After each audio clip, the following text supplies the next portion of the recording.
Baiklah, untuk mengawali acara kajian kali ini, mari kita buka dengan bacaan basmalah. Bismillahirrahmanirrahim. Mungkin untuk kajian kali ini akan disampaikan oleh Ustaz Ahmad Fajar dengan tema selangkah lebih baik. Mudah-mudahan kita senantiasa selalu bisa meningkatkan kebaikan, baik keimanan, ketakwaan maupun segalanya gitu. Hari ini ada pepatah mengatakan hari ini lebih baik dari esok, dan esok harus lebih baik dari hari ini. Pada beliaunya waktu dan tempat kami silakan.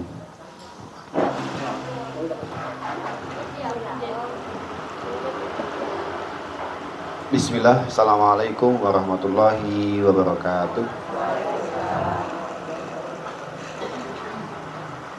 Innal hamdalillah nahmaduhu wa nasta'inuhu wa nastaghfiruh wa nastahdihi wa natubu ilaihi wa na'udzu billahi min syururi anfusina wa min sayyiati a'malina innahu may yahdihillahu fala mudilla lahu wa may yudlil falan tajida lahu waliyyan mursyida. Asyhadu an la ilaha illallah wahdahu la syarika lah wa asyhadu anna Muhammadan abduhu wa rasuluhu alladzi la nabiyya wa la rasula ba'dah. Qala Allah Ta'ala ya ayyuhalladzina amanu taqullaha haqqa tuqatih wa la tamutunna illa wa antum muslimun. Wa qala Rasulullah sallallahu alaihi wasallam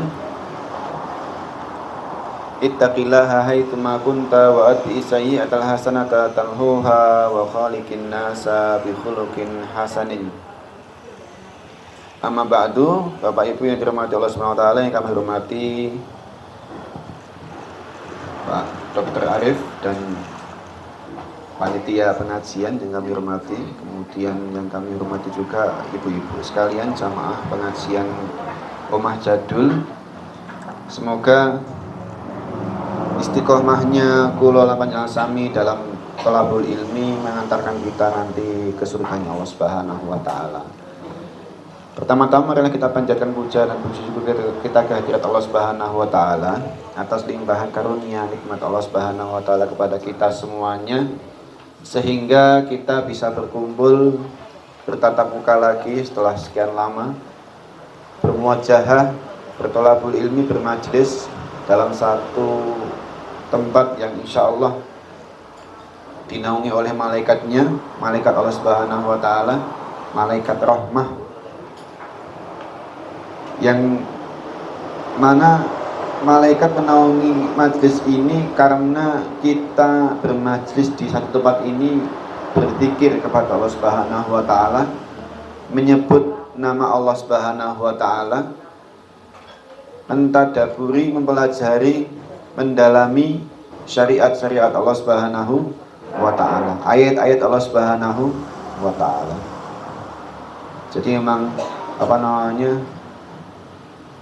kalau kita bermajlis, kalau ada 3 orang, 2 orang, 1 orang, 2 orang lebih, 3 orang lebih berkumpul, kemudian di dalamnya disebut nama Allah Subhanahu wa taala, bersalawat kepada Nabi sallallahu alaihi wasallam, maka akan dinaungi oleh malaikat Allah Subhanahu wa taala, yang mana itu malaikat-malaikat rahmah.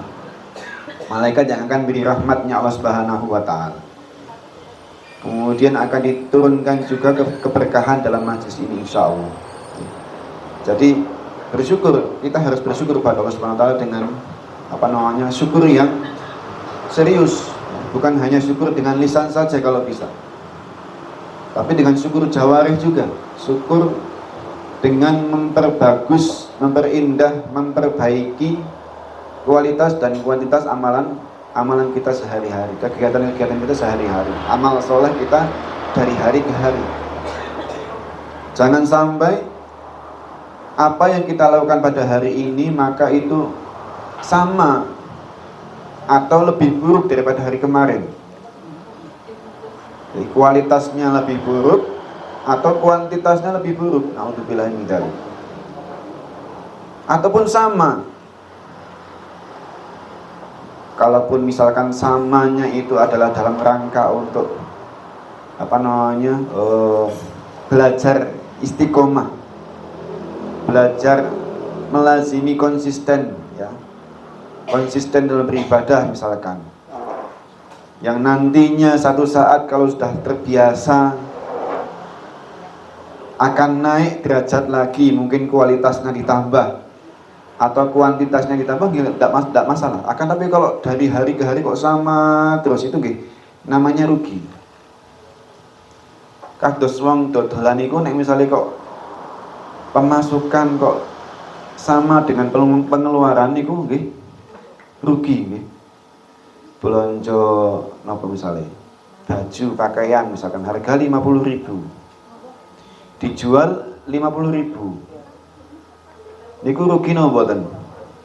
Rugi nggih. Sudah tenaganya enggak dapat, enggak dibayar, kemudian waktu yang kita korbankan untuk belanja itu juga enggak dibayar dan lain sebagainya. Itu rugi kalau hitung-hitungan duniawi seperti itu. Dalam amal ibadah juga kita harus hitung-hitungan, Bu Bapak. Dalam amal ibadah keseharian kita juga harus hitung-hitungan. Karena satu saat nanti di yaumul hisab kita akan dihitung. Di yaumul hisab itu waktunya hitung-hitungan sama Allah. Yo, besok kemarin waktu kamu hidup, kamu sudah sholat berapa kali, zakatnya berapa kali, sedekahnya berapa kali, kamu baik-baik sama tetangga berapa kali, memperbaiki hubungan silaturahmi sama keluarga berapa kali. Nah itu dihitung sama Allah Subhanahu wa taala semuanya.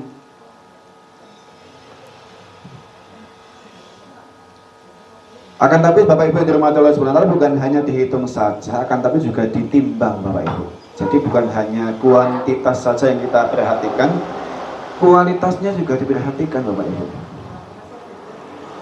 Jadi sama-sama berangkat ngaji ke sini, itu besok pahalanya beda-beda. Sama-sama sregep belajar ngaji, sama-sama sregep berangkat ke Omah Jadul untuk pengajian. Dari awal sampai sekarang nggak pernah absen, nggak pernah terlambat, duduknya di depan terus, dan bawa buku terus, nulis, sama-sama kayak gitu. Besok di akhirat beda nilainya, pahalanya beda. Bisa jadi hitungannya sama, tapi kualitasnya beda. Yang buat beda apa? Niat. Ya, niat kita dalam hati, kemudian kualitas kita ngaji dan lain sebagainya, itu juga nanti mempengaruhi pahala yang akan kita dapatkan, jaza yang akan kita dapatkan di yaumul hisab nanti, di yaumul mizan nanti.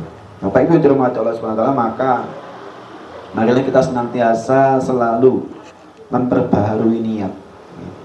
Diperhatikan betul-betul niat yang kita niatkan, amal-amal yang kita niatkan. Kita beramal itu mau untuk apa? Kita berangkat ngaji mau untuk apa? Kita mau belajar Al-Quran mau untuk apa? Kita sholat, zakat, sedekah dan lain sebagainya itu untuk apa? Jangan-jangan misalkan barangkali ada misalkan yang ketika di tengah-tengah sholat niatnya belok. So enten nggih? So enten nggih. Ora krasa nggih. Terutama sing misalkan imam apa jenenge sing di depan. Bapak-bapak niki sing sok ngimami niku nggih. Biasanya nek misalnya maju pertama biasanya niatnya ikhlas lillahi ta'ala, kemudian ketika baca Al-Quran bismillah Allahu Akbar, baca Al-Fatihah, surat-surat pendek, kemudian entah kenapa penyebabnya apa nggak tahu, tiba-tiba wah pengen tak api-api bacaan nih, Masya Allah. Na'udzubillah ini niatnya belok dikit aja nggak kerasa, nanti bahannya juga beda Bapak Ibu ya. Jadi jangan sampai kita meremehkan yang namanya niat. Yang namanya niat jangan diremehkan.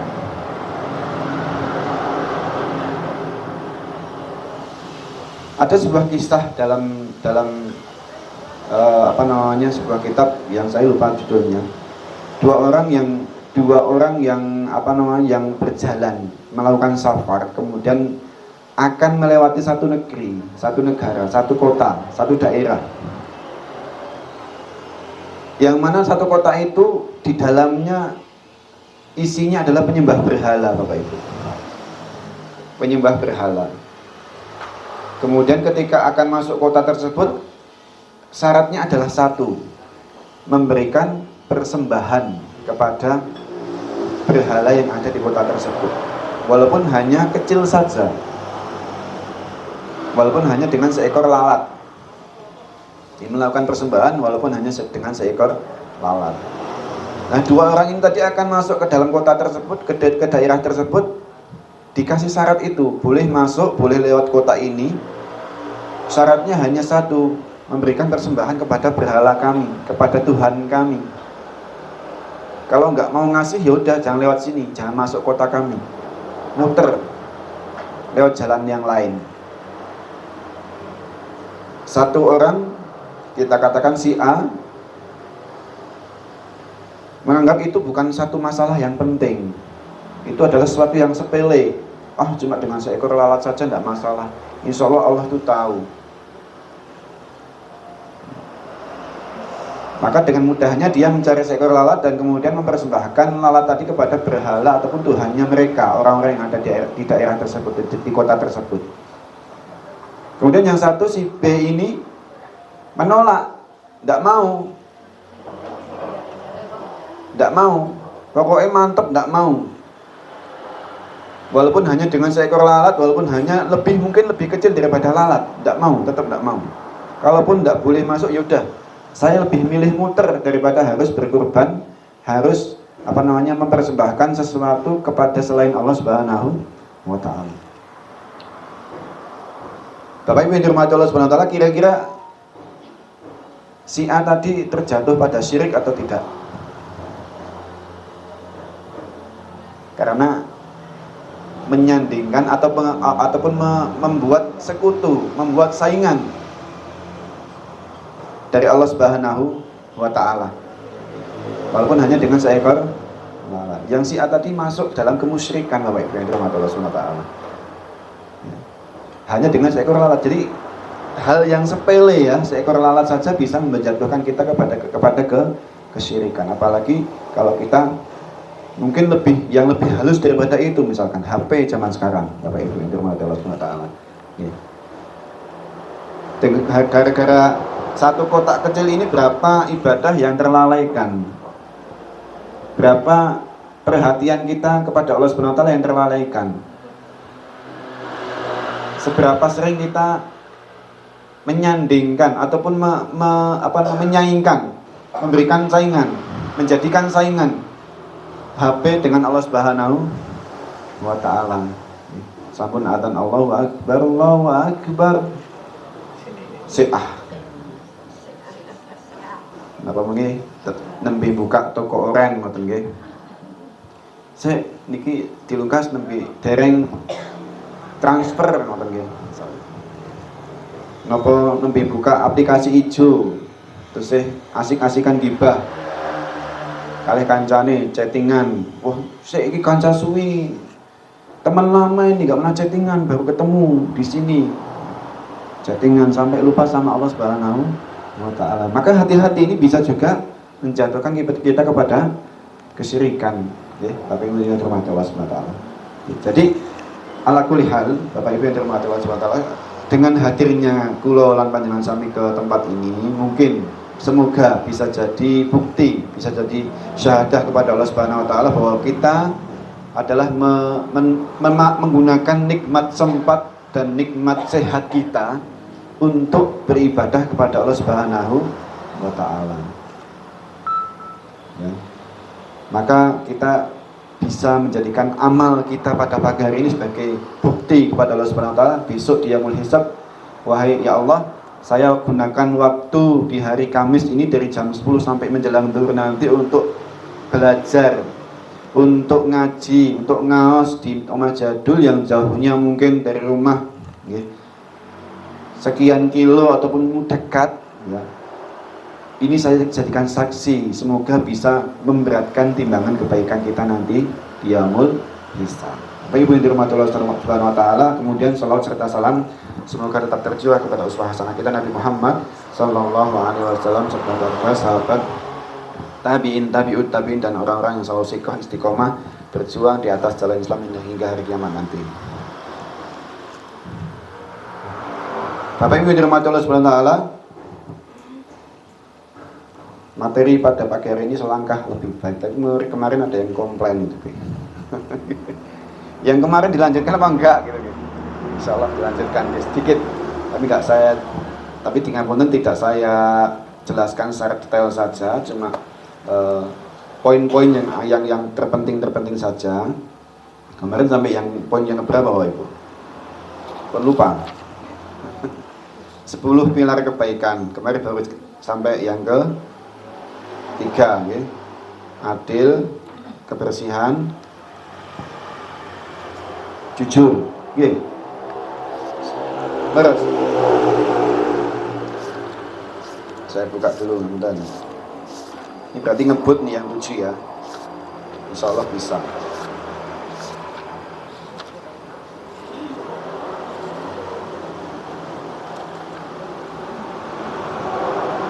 Yang selanjutnya Bapak Ibu adalah amanah, ya al-qiyamu bi huquqillahi ta'ala wa huquqi ibadihi.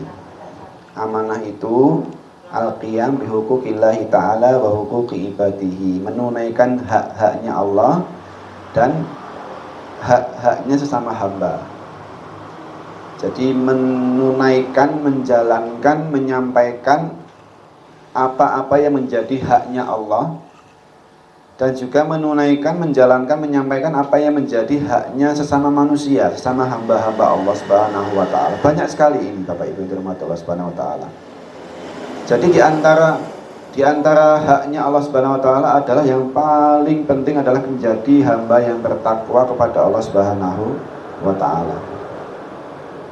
Kalau kita sudah membahas tentang takwa, itu pembahasannya panjang sekali Bapak Ibu yang dirahmati Allah Subhanahu wa taala. Takwa niku napa?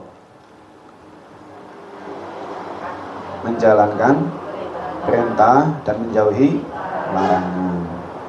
Itu definisi yang selama ini kita ketahui bersama seperti itu. Jadi takwa adalah menjalankan perintah dan menjauhi larangan. Simple nggih. Simple toh. Tapi dilakoni abot boten.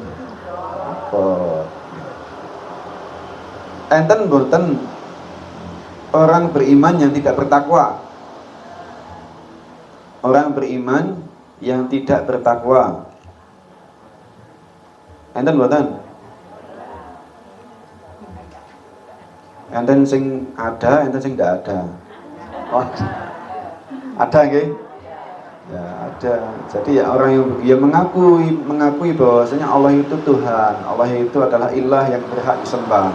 Satu-satunya ilah yang berhak disembah hanya Allah Subhanahu wa taala. Bersaksi seperti itu. Akan tapi untuk bertakwa, untuk menjalankan perintah dan menjauhi larangan berat. Nek cara gampang Islam KTP. Bun? Ikrar waktu nikah.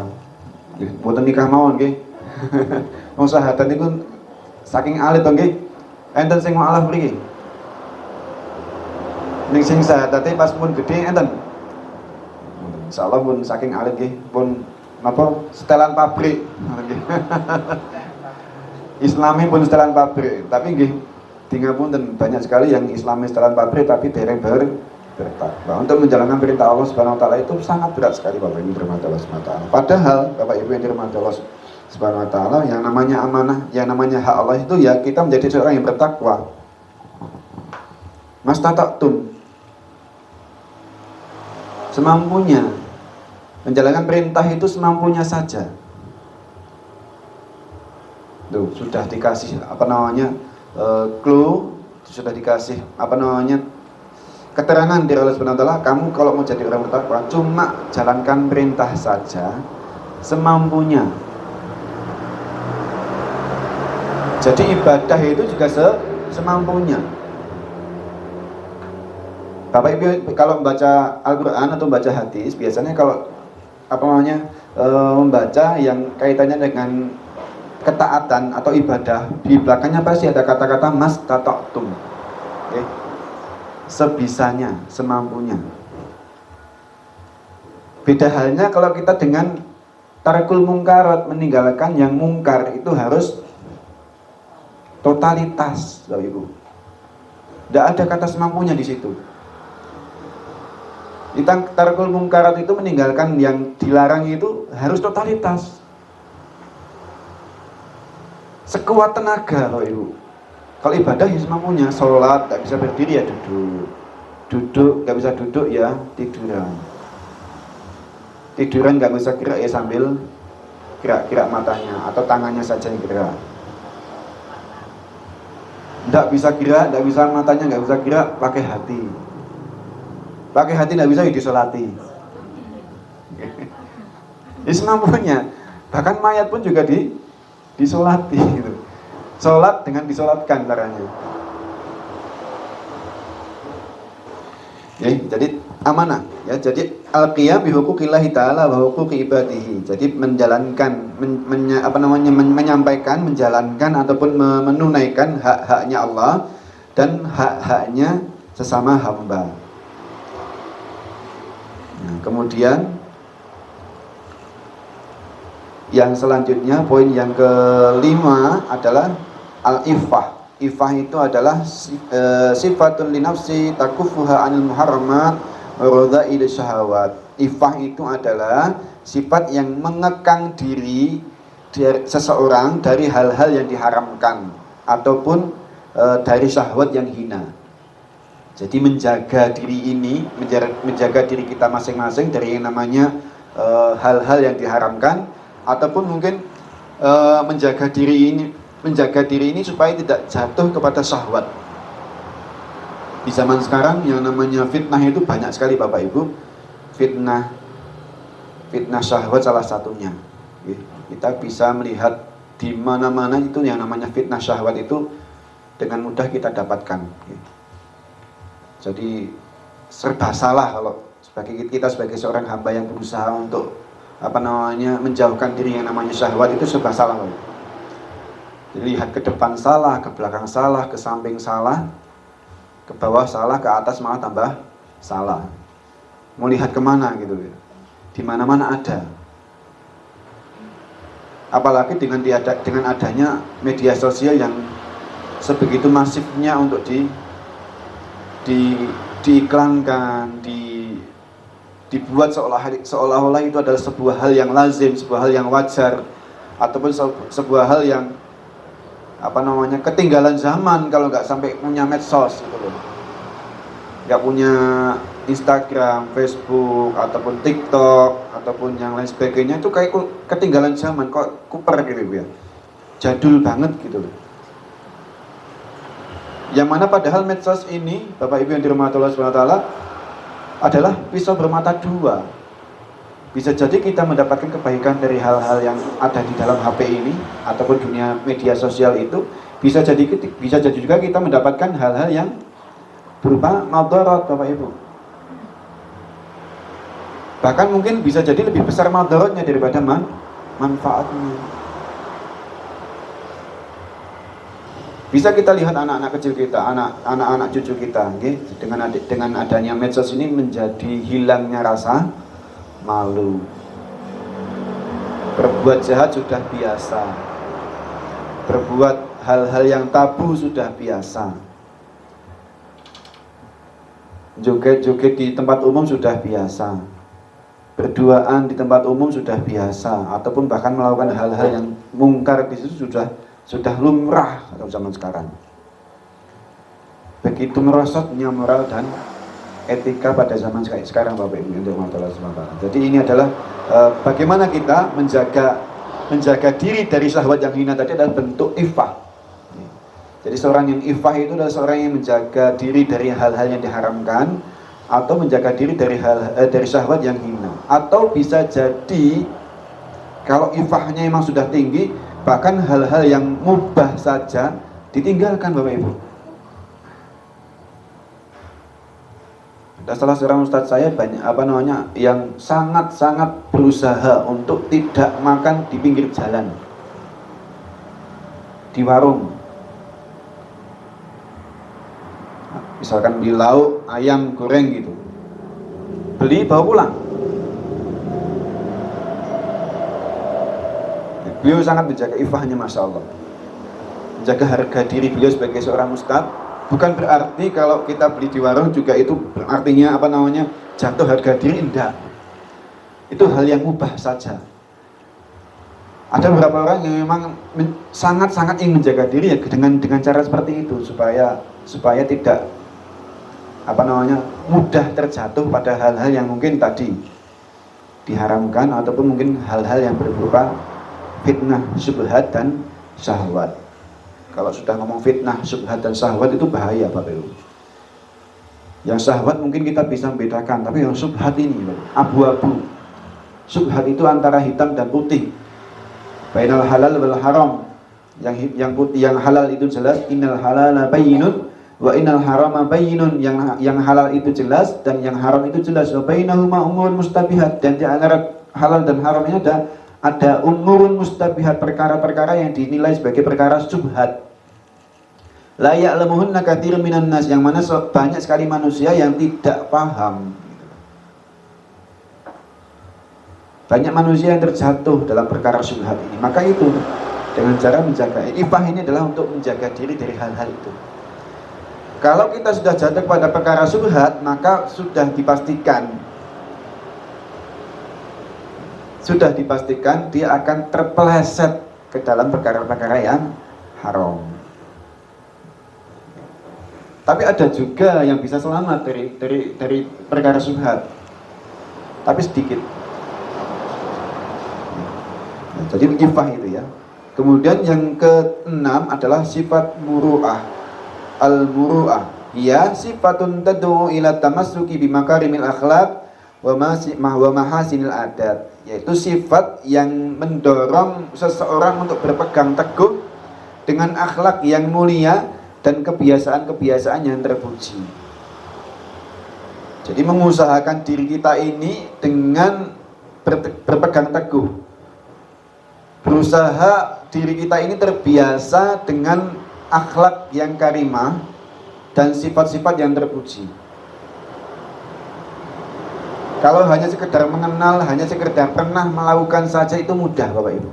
Suka memberi, sekedar senyum kepada tetangganya, bermuka manis kepada sesama muslim ya.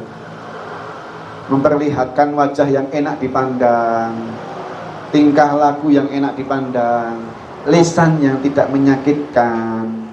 Itu kalau sekedar pernah saja biasa, gampang.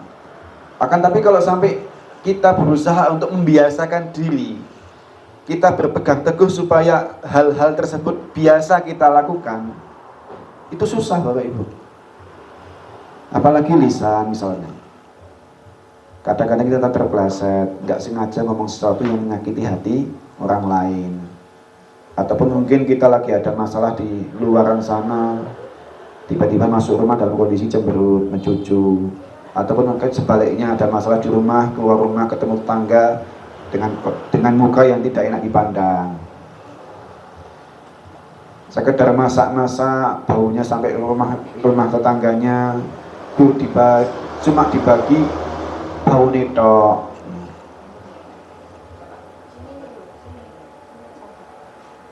Ataupun perkara sepele yang lain, yang itu bukan bagian dari makarimil akhlak wa mahasinil adat. Ya, jadi perkara akhlak yang baik dan kebiasaan-kebiasaan yang baik. Jadi muru'ah itu adalah menjaga diri untuk membiasakan diri terbiasa dengan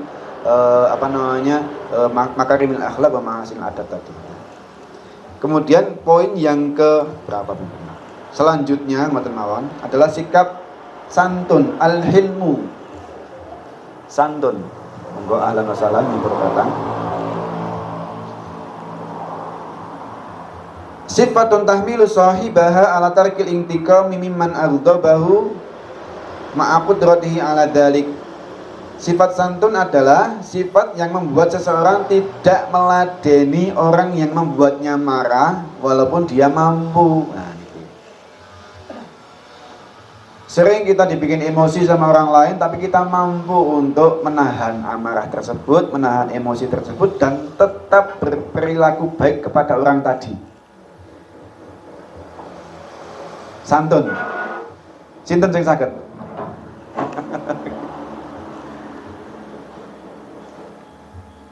Dan Nabi Muhammad SAW sudah mencontohkan berkali-kali kepada kita semuanya bagaimana beliau dilempari dengan batu, beliau dilempari dengan kotoran-kotoran hewan, dicemooh, dicaci, dituduh sebagai penyihir, pembohong, pendusta. Akan tapi beliau tetap bersikap santun kepada orang-orang kafir Quraisy, bahkan mendoakan, Allahumma ighfir lahum fa innahum qaumun la ya'lamun. Ya Allah, ampunilah mereka karena mereka termasuk orang-orang yang enggak tahu. Mereka termasuk orang-orang yang belum paham dengan agama Islam. Di lain riwayat Rasulullah mendoakan Allahumma hdihim fa innahum qaumun la ya'lamun. Ya Allah, berilah mereka hidayah karena mereka termasuk orang-orang yang enggak paham, orang-orang yang belum tahu, orang-orang yang belum tersentuh dakwah saya, dakwah Islam maksudnya. Malah didoakan Bapak Ibu.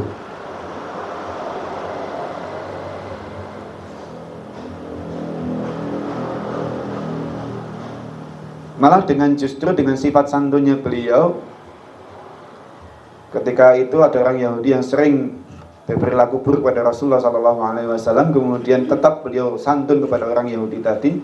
Satu saat orang Yahudi tadi sakit dan Rasulullah pun menjenguk orang Yahudi tadi, kemudian terharu Bapak Ibu.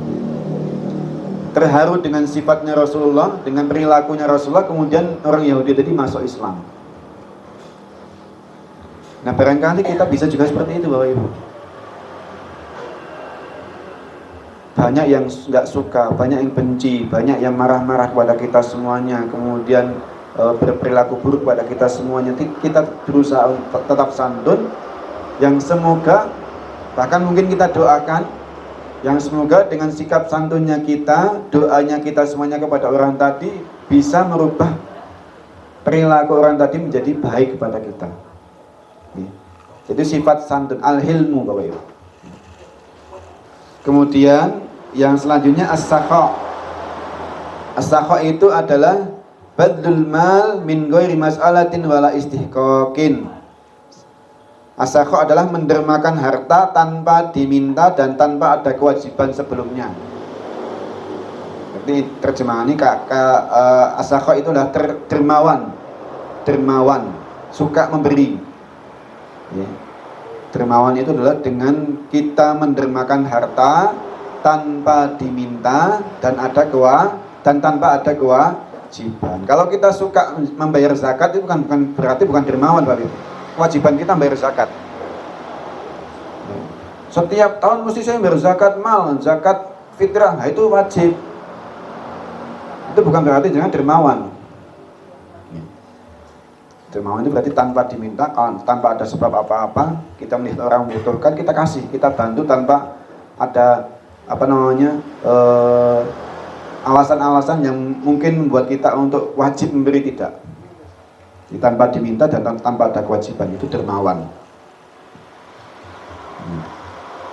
Kemudian yang selanjutnya adalah at-tawaddu, yaitu khafdul janah wal ina al janib min ghairi hissatin wala madillah.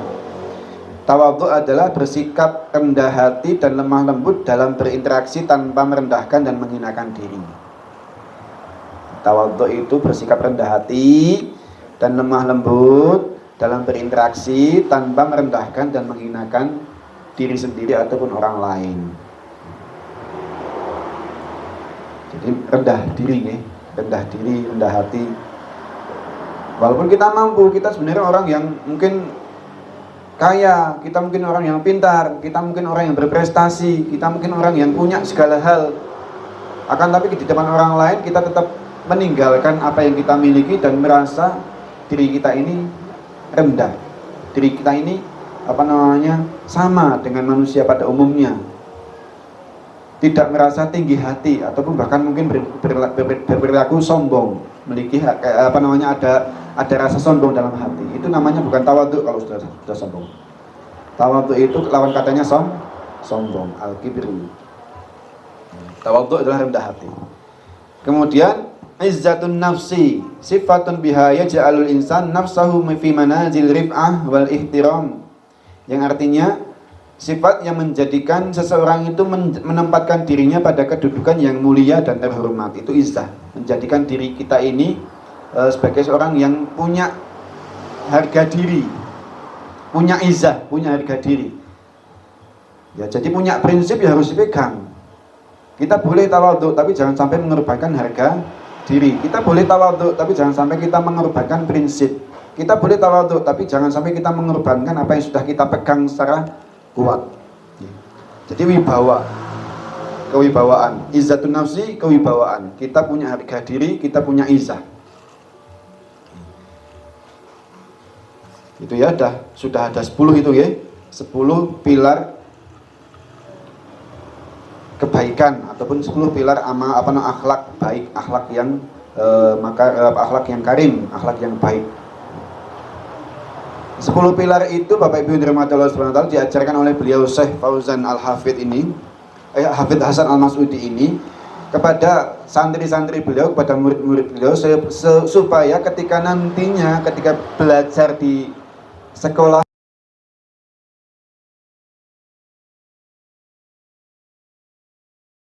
santri yang memiliki akhlak yang baik, ketika sudah mendapatkan ilmu tetap menjaga akhlak-akhlak baiknya. Jangan sampai ketika sudah mendapatkan ilmu juga menjadi seorang yang tinggi hati, seorang yang sombong, seorang yang mudah menyalahkan orang lain, seorang yang mudah untuk merendahkan orang lain, bahkan mungkin sampai naudzubillahi min dzalik menganggap orang lain itu salah. Jadi maksudnya beliau ini seperti itu, supaya tertanam, menanamkan terlebih dahulu akhlak-akhlak yang baik kepada murid beliau sebelum nanti diajarkan ilmu-ilmu yang lain. Bapak Ibu yang dirahmati Allah Subhanahu wa taala, sekian ya untuk materi yang kemarin sudah selesai. Nanti pun lunas utangi pulau, oke? Insyaallah. Sudah mau jam 11. Ya.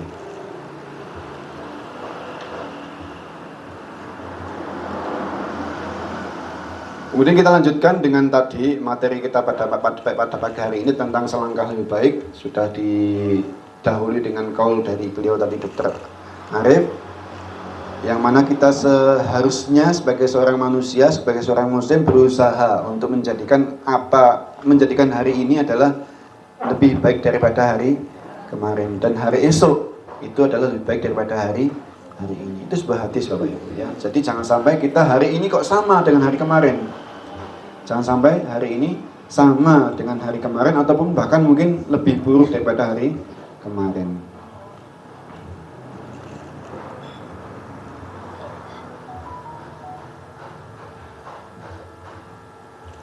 Nah, kenapa kita seringkali kita tidak tanpa kita sadari kita kok malah hari ini kok podo wae koyo wingi gitu. Kok bisa seperti itu?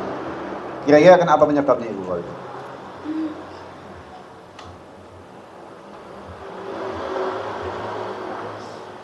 Setelah kita muhasabah, kalau yang biasa muhasabah pada malam hari, kok koyo dari awal sampai detik ini juga kok koyo-koyone kok podo wae gitu. Hidupku koyo ngene-ngene wae, kayak gini-gini aja. Pernah nggak berpikir seperti itu? Sholatnya misalnya, sholatnya kayak gini aja, nggak pernah berkembang misalnya. Gimana? Mengembangkan sholat itu seperti apa berarti Bu?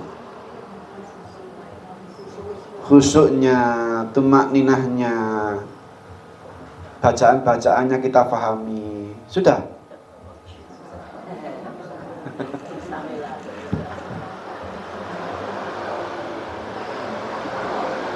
Nah itu nggih. Jadi jangan sampai kita yang sudah di masa tua ini ya, di umur pinten Bapak Ibu? 60, ada yang 50, ada yang 70. Ada yang 70, Masya Allah. Itu sama dengan kula lan panjenengan sami di umur 20 tahun. Sholatnya Bapak Ibu maksudnya. Allahu Akbar, artinya Allah Maha Besar. Allahumma ba'id baini wa baina khotoyaya, artinya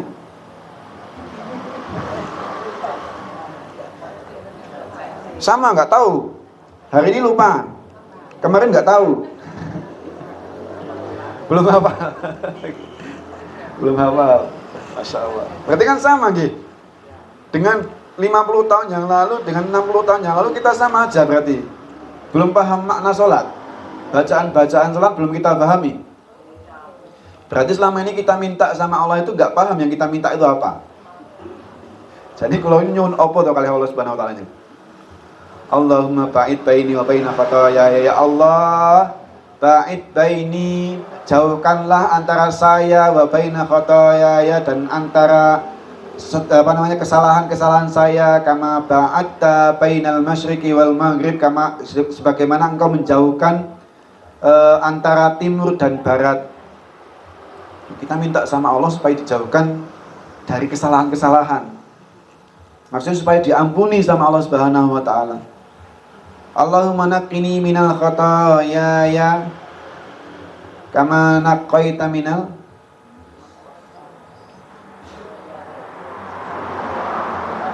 ya Allah, apa? Naqqini itu apa? Naqqini min khotoyaya kama yunaqqas thawbul abyadu minat danas.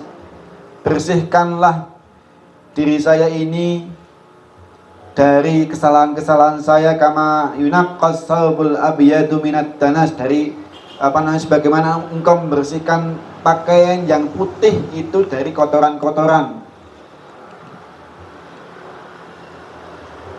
Allahumma ghsilni min khotoyaya, ya Allah, cucilah diri ini, bersihkanlah diri saya ini, bil ma'i wal thalji wal barad, dengan air, dengan air es dan salju.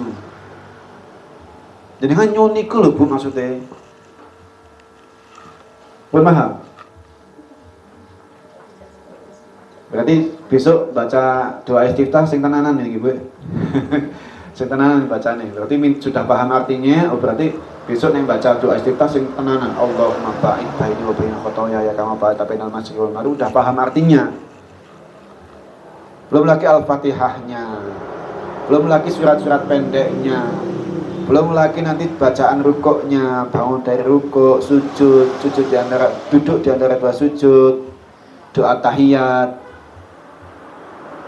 Yang kalau kita tarik garis lurus Bapak Ibu yang dirahmati Allah Subhanahu wa taala, doa-doa dalam sholat itu intinya adalah minta ampun sama Allah Subhanahu wa taala.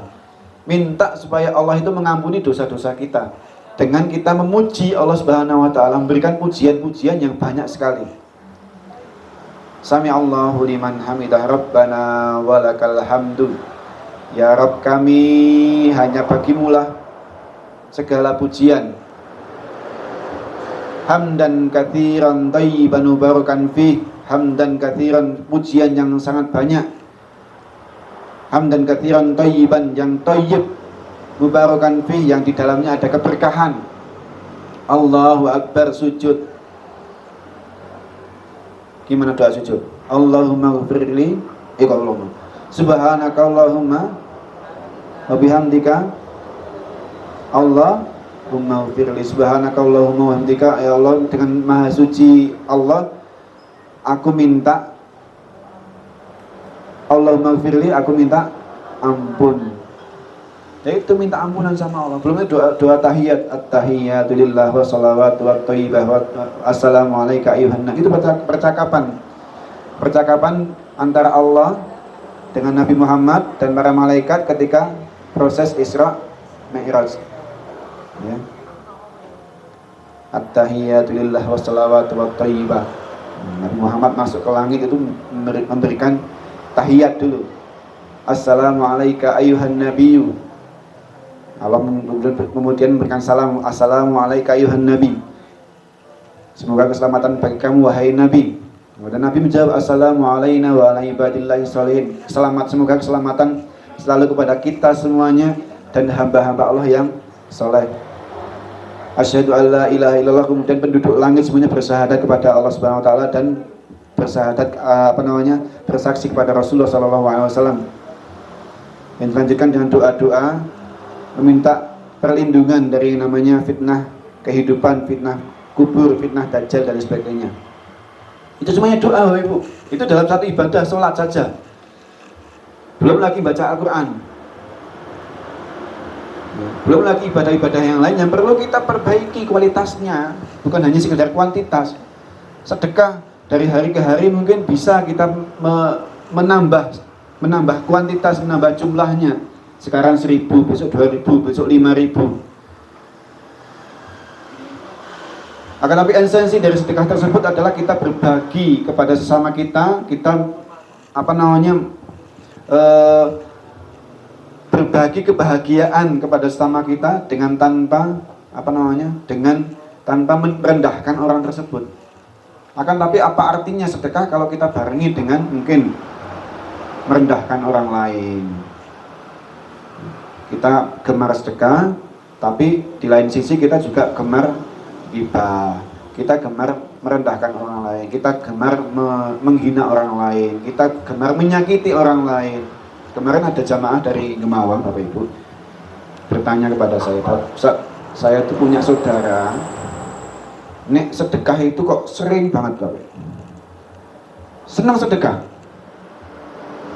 tapi nyun ngapunten nek sholat kok mboten nate. Suka sedekah, tapi nek waktu sholat mesti bolong-bolong. Itu nek saya ngandani, Bapak Ustaz, saya sudah berusaha ngandani, tapi kok malah jadi masalah,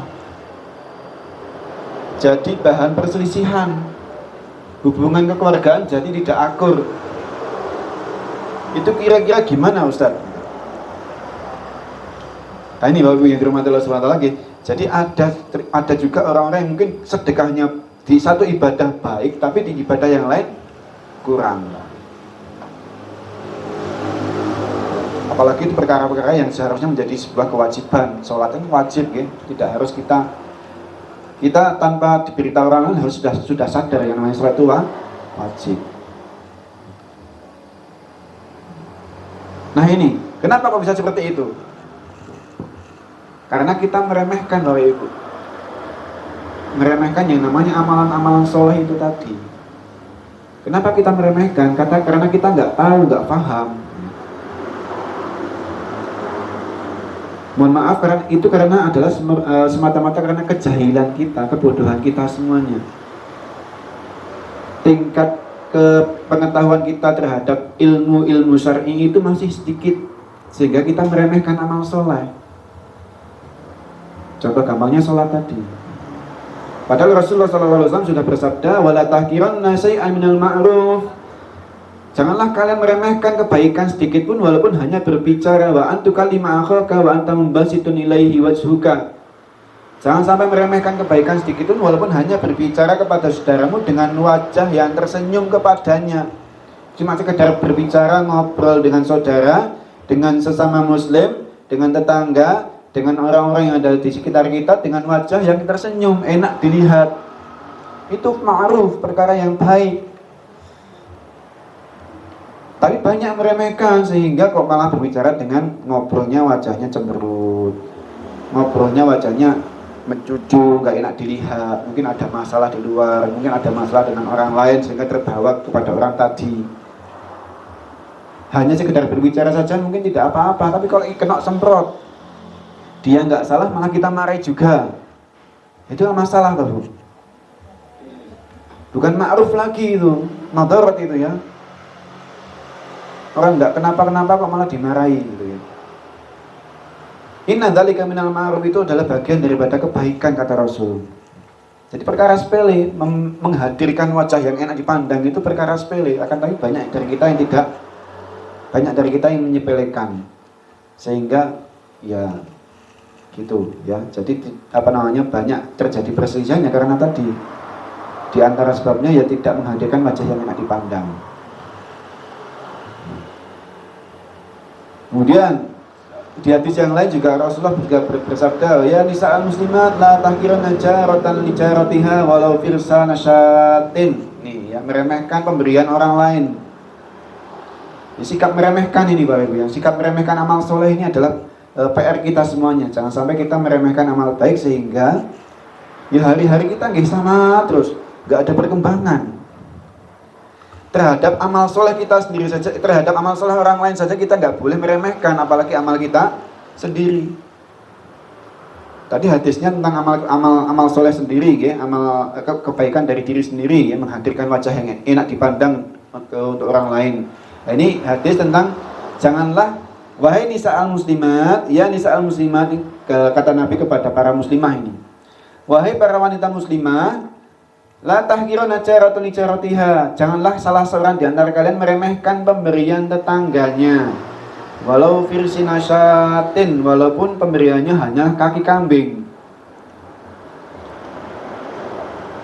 Orang Arab itu suka makan kambing, Bapak Ibu. Dan bagian yang paling disukai, ini jenengan apa?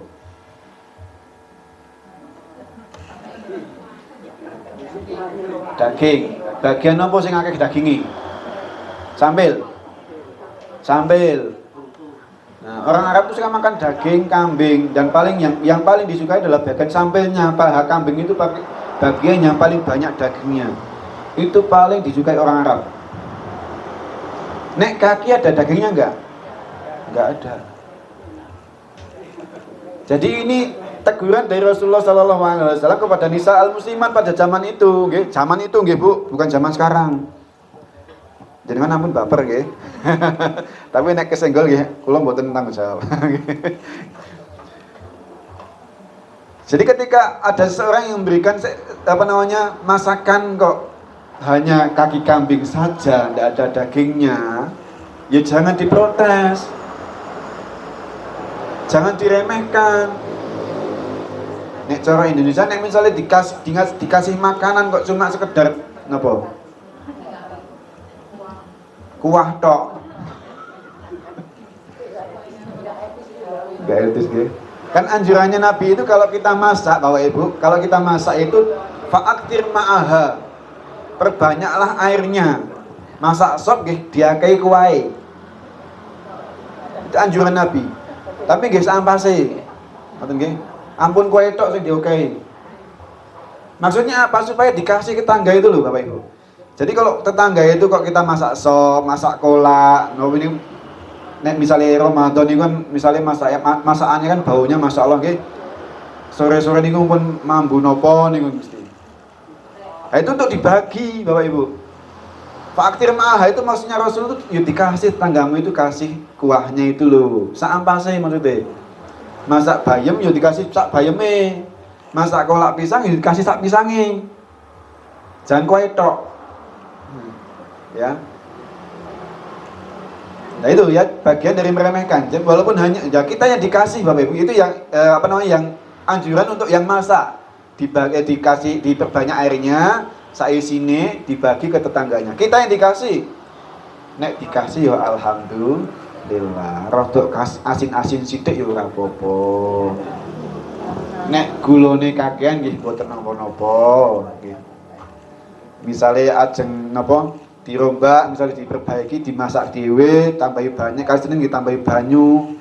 Nek kelegen ditambahi banyu dhewe, diudak, dimodifikasi supaya rasanya sesuai selera kita, itu enggak apa-apa. Jangan sampai ngeremehke, Allah. Kok kasih lu? Terus mboten dimaem, mboten didahar. Kok kelegen gitu. Sampai ditinggalkan atau mungkin dibuang, naudzubillah min dzalik, kan itu meremehkan. Itu kalau tetangganya tahu kan sakit hati gitu, Bapak Ibu. Itu meremehkan gitu, Bapak Ibu. Jadi amal soleh orang lain saja kita tidak boleh meremehkan, apalagi amal kita sendiri.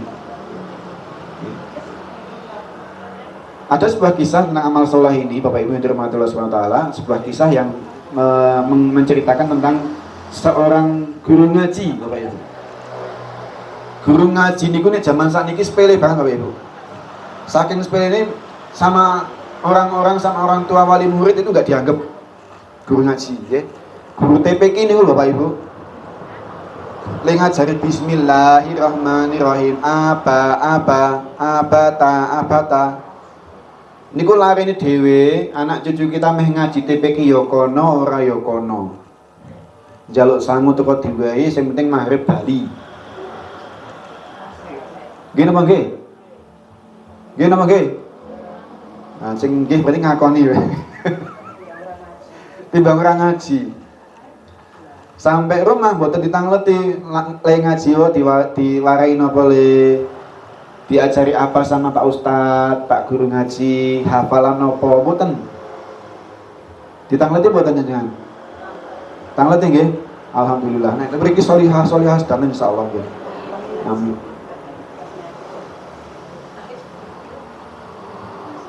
Jadi ada juga yang mencuek dengan guru ngaji tadi. Anak yang ngaji yo kono ora yo kono. Salate yang mboten dikatakke. Ketoke kok ijine arek ning masjid musala, arek ngaji. Tapi baline kok kasih gitu ya. Adzan kok bali gitu. Wis salat kok lho wis. Padahal ki adzan durung komat, Bu. Ngakune wis salat. Namanya Al-Khayyat, Abu Mansur Al-Khayyat, seorang guru ngaji yang punya murid ngajinya itu sekitar 70.000. Guru ngaji, murid ngajinya 70.000.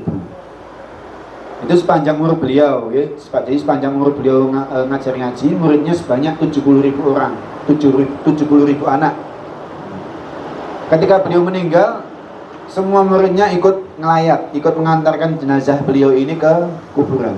Nah, salah seorang sahabat beliau pernah bermimpi bertemu Abu Mansur Al-Khayyat ini, berada di surganya Allah Subhanahu wa taala, alhamdulillah. Sudah masuk surga dulu. Ketika ditanya, kok bisa kamu masuk surga? Apa karena kamu ngajari sekian banyak anak itu? Tidak.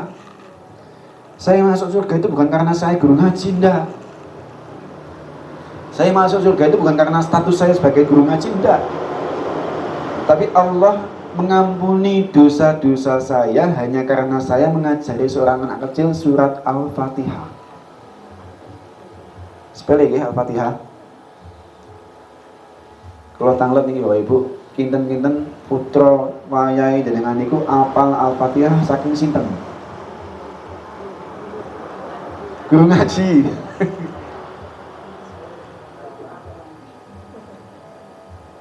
Anak cucu kita itu hafal Al-Fatihah dari siapa? Dari guru ngaji. Dari guru ngaji berarti kita kecolongan Bapak Ibu. Padahal Al-Fatihah itu satu surat yang potensinya Masya Allah besar sekali Bapak Ibu. Bayangkan berapa pahala yang akan kita panen dengan dari kita mengajari anak kita Al-Fatihah. Anak kita yang belum bisa baca Al-Quran, belum hafal surat apapun, kita ajari Al-Fatihah dulu. Kalau anak bisa baca Al-Fatihah dari kita, maka berapa potensi pahala yang akan kita dapatkan dari bacaan Al-Fatihah tadi. Setiap hari anak sholat 17 rakaat yang wajib. Belum lagi nanti sholat sunnah. Belum nanti ketika di kesehariannya suka membaca Al-Fatihah. Itu perkara sepele Bapak Ibu. Ngeremehke loh. Ampun diremehke Al-Fatihah ini. Jangan sampai anak cucu kita bisa Al-Fatihah dari orang lain. Pak Ustadz, saya nggak bisa ngaji, bacaan saya jelek. Yaudah, nek nggak bisa Al-Fatihah, Bismillah. Jangan sampai anak cucu kita bisa Bismillah itu dari orang lain. Gampang mboten nggak ngajari Bismillah? Gampang. Saged tau maca Bismillah? Saged. Bismillahirrahmanirrahim. Le, nduk mau makan Bismillah. Le, nduk mau keluar rumah Bismillah. Masuk rumah Bismillah. Mau makan Bismillah. Mau tidur Bismillah. Mau melakukan apa-apa Bismillah. Pokoknya Bismillah dulu. Ya. Yaitu dengan anak terbiasa baca Bismillah, kalau sudah terbiasa pahalanya ngalir terus Bapak Ibu. Amal jariyah itu Bapak Ibu. Kita sudah meninggal, kita masih panen. Anak kita ngajari Bismillah ke anaknya lagi misalnya, ke cucunya lagi, ke generasi-generasi selanjutnya ya, kita dapat panen yang banyak dari situ. Nah, semoga dengan dengan kita tidak meremehkan amal-amal soleh tadi, Bapak Ibu dirahmati Allah Subhanahu wa taala, dari hari ke hari kita menjadi semakin lebih baik. Kalau kita meremehkan terus ya dari hari kita sama aja, nggak pernah berubah menjadi baik. kayaknya ada keinginan, oh besok aku tak mau rodok, misalnya baca Al-Quran rodok, oke, misalnya.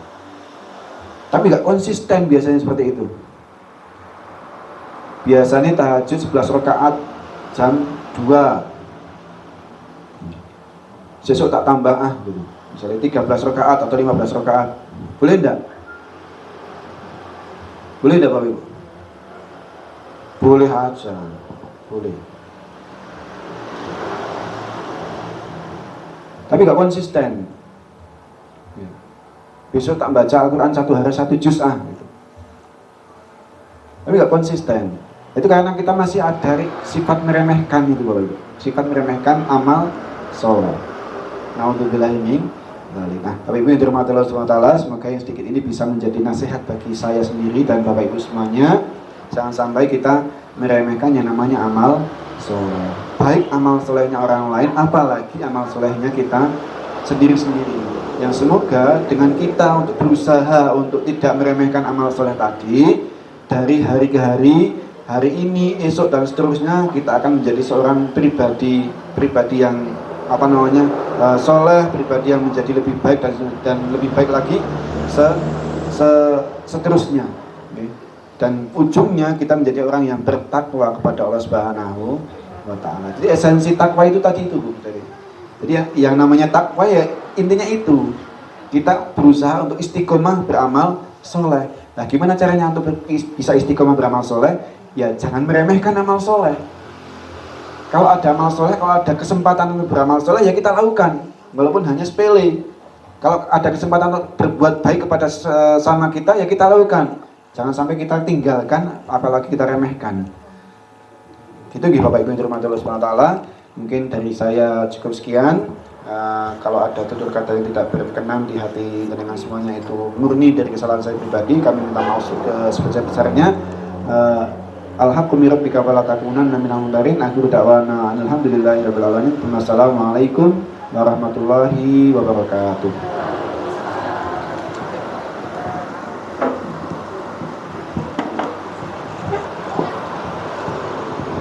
Terima kasih kepada Ustaz Ahmad Fajar yang telah memberikan tausiah.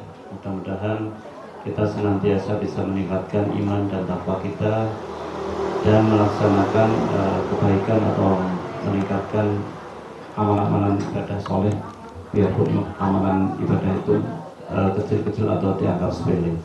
Monggo kalau dari para jamaah hadirin semua ada pertanyaan, kita buka pertanyaan.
Jadi kiat hati supaya hati itu tidak keras ya. Tidak keras ketika ada panggilan dari Allah Subhanahu wa taala, tidak keras ketika ada kesempatan untuk beramal soleh, sehingga hati itu menjadi sensitif ketika ada peluang untuk beramal soleh. Hati itu menjadi peka ketika Allah panggil, itu bagaimana gitu ya. Jadi Bapak Ibu yang dirahmati Allah Subhanahu wa taala, hati itu adalah segumpal daging yang mudah untuk terbolak-balik. Hati adalah segumpal daging yang mudah untuk terbolak-balik. Jadi di sebuah hadis disebutkan nggih, ala wa inna likulli malikin himan, ala wa inna himallahi maharimuhu, ala wa inna fi kulli jasadil mudghah. Ketahuilah bahwasanya di dalam jasad ini ada segumpal daging. Idza salahat salahal jasadu kulluhu. Kalau segumpal daging itu benar, kalau segumpal daging itu dalam kondisi yang normal, dalam kondisi yang sehat, salahat jasadul kullu, maka semua badan kita, anggota seluruh tubuh kita akan terasa sehat, terasa benar, terasa lurus, terasa normal. Wa idza fasadat fasadal jasadul kullu. Adapun ketika hati segumpal daging itu adalah sakit, segumpal daging itu kondisinya kok mengenaskan, segumpal daging itu kok kondisinya tidak sehat, fasadat jasadul kullu, maka seluruh tubuh akan juga merasakan kerusakannya. Jadi intinya adalah dalam hati. Nah, ala wahyal qalbu. Kata Rasul, segumpal daging itu adalah hati. Nah, Rasulullah SAW mengajarkan sebuah doa kepada kita semuanya supaya istiqomah. Ya muqallibal qulub, tsabbit qalbi ala dinik. Sampun apa lagi? Alhamdulillah. Itu dipraktekkan, dibaca, sering dibaca. Ya muqallibal qulub, tsabbit qalbi ala dinik, atau wa ya musarrifal qulub, sarrif qalbi ala taatik. Itu dilazimi. Itu doa kita, permintaan kita kepada Allah Subhanahu wa taala. Ikhtiar kita gimana? Ikhtiar kita adalah dengan melazimi amal-amal saleh yang sepele-sepele tadi. Bapak Ibu yang dirahmati Allah Subhanahu wa taala, hati itu selalu condong pada yang namanya kebaikan. Kalau kita sedang melakukan sesuatu yang tidak baik, sesuatu yang mungkin mengandung madarat, maka hati itu biasanya ada penolakan walaupun kecil, okay? Kalau yang menyesal, setelah melakukannya menyesal, nek belum melakukan tidak menyesal. Okay. Pengen, biasanya kalau ada yang ketoke enak, ketoke nikmat, pengen melakukan, walaupun itu mungkin tidak baik, akan tapi ketika sudah dilakukan menyesal. Ada penyesalan dalam hati, ada penolakan dalam hati. Ya namanya hati itu selalu condong pada kebaikan. Maka ketika kita melihat peluang untuk beramal soleh walaupun kecil, itu kita ambil kesempatan itu.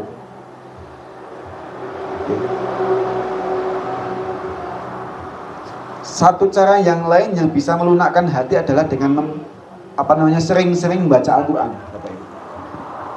Sering-sering baca Al-Quran. Walaupun hanya mungkin satu halaman, setengah halaman, tapi sering. Kata Rasul, ahbul amal indallahi, amalan-amalan yang paling dicintai oleh Allah Subhanahu wa taala, ya, amalan-amalan yang paling dicintai oleh Allah Subhanahu wa taala, adwamuha wa in qalla. Yang selalu dawam, selalu konsisten, ajak, wa in qalla, walaupun sedikit. Ya. Tapi patokan kita Bapak Ibu, perhatian kita, fokus kita jangan pada qallanya, jangan jumlahnya, tapi adwamnya itu, konsistennya itu, ajaknya itu. Qallanya itu kalau bisa ditambah. Amal-amal yang paling dicintai oleh Allah Subhanahu wa taala adalah yang ajak walaupun sedikit. Tapi lebih dicintai lagi kalau ajak tapi oke. Yang paling gak disukai ya wis ora ajak sithik. Salat tahajud witir kurang 3 rakaat, bolong-bolong sisan. Senin Kemis. Lebih baik 3 rakaat tapi continue. Dengan catatan satu saat kalau sudah terbiasa ditambah. Jadi jangan sampai 70 tahun witir sama tahajud 3 rakaat dae. Ajak semonten mawon. Nah, ini jangan sampai. Ditambah. Itu kuantitas. Jadi mulai dari kecil Bapak Ibu. Ya. Bagaimana supaya kita terbiasa? Ya dipaksa. Bagaimana supaya terpaksanya itu enak? Ya dimulai dari kecil dulu. Jadi memaksa diri untuk beramal soleh itu ben enak, itu dimulai dari yang kecil-kecil, dimulai yang sedikit-sedikit. Dimulai dari sedikit, kita konsistenkan, kita biasakan. Kalau sudah terbiasa kita tambah kualitasnya atau kuantitasnya. Jumlah ditambah, kualitasnya ditambah. Ya. Baca Quran dalam sehari misalkan hanya mampu 1 ayat 2 ayat, gak apa, dilazimi. Nanti lama-lama 1 hari 1 juz. Sudah terbiasa 1 juz. Misalkan dalam 1 hari misalkan, atau mungkin bisa seperti Imam Syafi'i, 1 hari 2 kali khatam.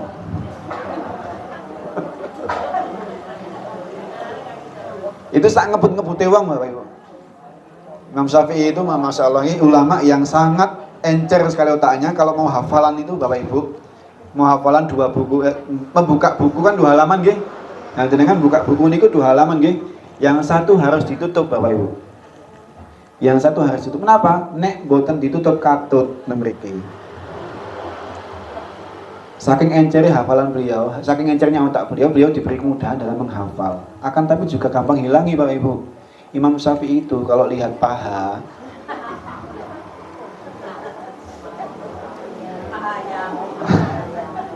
paha napa niku? Teng mriku mboten ditulis paha napa, kowe paha ngoten mawon. Itu berapa puluh ribu hadis hilang Bapak Ibu. Nah, dengan hadis tunggal mawon mboten hafal ngoten nggih.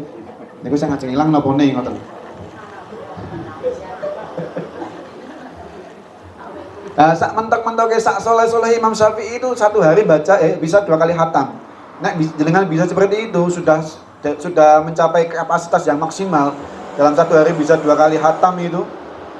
Nek ajeng ditambah niku mboten sae. Kalau kuantitasnya ditambah mboten sae. Jadi misalnya sudah maksimal sampai 2 kali khatam dalam sehari, misalnya kurang misalnya sedino pengen 5 khatame misalnya. Itu mboten sae. Dijamin bacaannya jenengan itu mulai tamat itu niku. Nggih.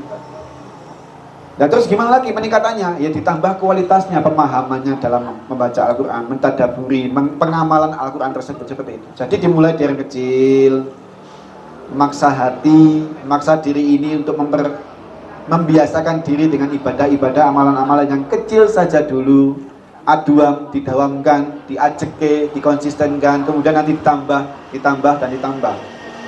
Kalau jenengan mulainya dari yang tinggi, angel, ya. Dimulai dari kecil, nanti dari hari ke hari kita tambah dan kita tambah sehingga di akhir hayat kita mencapai puncak kemampuan kita, Bapak Ibu.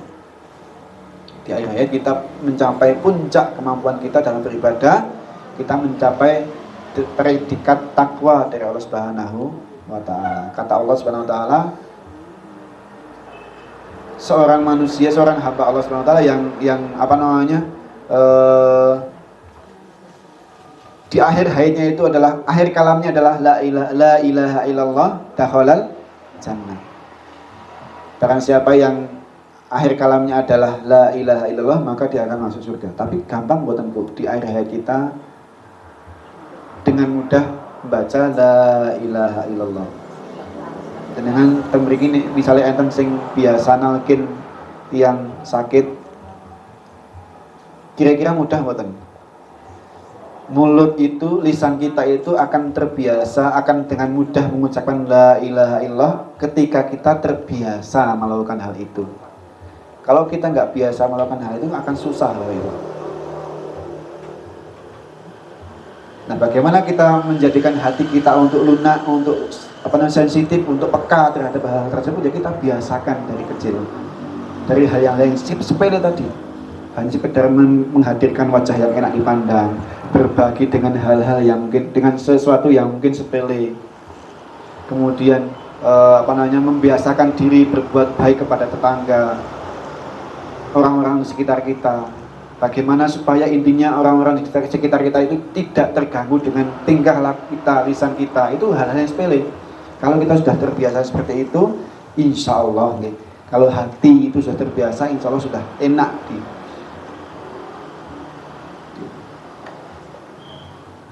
Ada potensi jatuh nggak kira-kira hati itu? Ada. Al imanu yazidu wa yanqus. Iman itu kadang berdiri, kadang nambah, kadang berkurang. Hati itu juga mudah terbolak-balik. Maka kita dianjurkan untuk selalu berdoa, ya muqallibal qulub, wahai sang pembolak-balik hati. Karena sifatnya hati itu kan qalbun gitu. Hati itu kan bahasa Arabnya qalbun. Qalbun itu artinya qallaba yuqallibu. Artinya bolak-balik. Jadi bukan fisiknya hati sing bolak-balik, tapi sifatnya hati itu sukanya bolak-balik, kadang di atas, kadang di bawah, kadang kita baik, kadang kita tidak baik, kadang kita taat, kadang kita mboten taat. Nah, itu hatinya seperti itu. Hati itu memang seperti itu. Maka kita berdoa supaya tidak terbolak-balik secara konsisten dia. Konsisten bolak-balik itu maksudnya. Ya kita berusaha tadi ya, tidak meremehkan amalan-amalan yang kecil, dibiasakan dengan amalan-amalan yang kecil tersebut, kemudian berdoa kepada Allah Subhanahu wa taala untuk konsisten. Sabit qalbi, teguhkanlah hati saya ala dinik, pada di atas agamamu, agar selalu di atas agamamu. Atau di doa yang lain, syarif qalbi ala ta'atik, ya, teguhkanlah hati saya supaya teguh, supaya konsisten di atas ketaatan kepada Allah Subhanahu wa taala. Begitu nggih. Dari saya mungkin bisa menjawab, semoga ditutup dengan doa. Semoga dengan kajian ini kita bisa menambah keimanan kita, bisa menambah keikhlasan kita, bisa menambah pengetahuan kita terhadap amal-amal, terhadap syariat Islam ini, sehingga bisa menambah motivasi, menambah semangat kita untuk berdoa, beribadah kepada Allah Subhanahu wa taala. Mari kita tutup dengan doa. Alhamdulillah, hamdan syakirin, hamdan na'imin, hamdan kafi'un yukafi'u ni'amahu wa yu'afi mazidah. Ya Rabbana lakal hamdu kama yanbaghi li jalali wajhikal karim wa 'azimi sultanik. Allahumma ighfir lana wa li ikhwanina alladziina sabaquna bil iman wa la taj'al fi qulubina ghillan lil ladziina amanu rabbana innaka antal azizul hakim. Allahumma ya musyrifal qulub, Allahumma ya muqallibal qulub, tsabbit qulubana ala dinik. Allahumma ya muqallibal qulub, tsabbit qulubana ala dinik. Allahumma ya muqallibal qulub, tsabbit qulubana ala dinik. Wa ya musyrifal qulub, sarrif qulubana ala ta'atik. Rabbana atina fid dunya hasanah wal akhirati hasanah wa qina adzabannar wa qina adzabannar wa qina adzabannar. Subhanaka rabbika rabbil izzati amma yasifun wa salamun alal mursalin walhamdulillahi rabbil alamin. Assalamualaikum warahmatullahi wabarakatuh.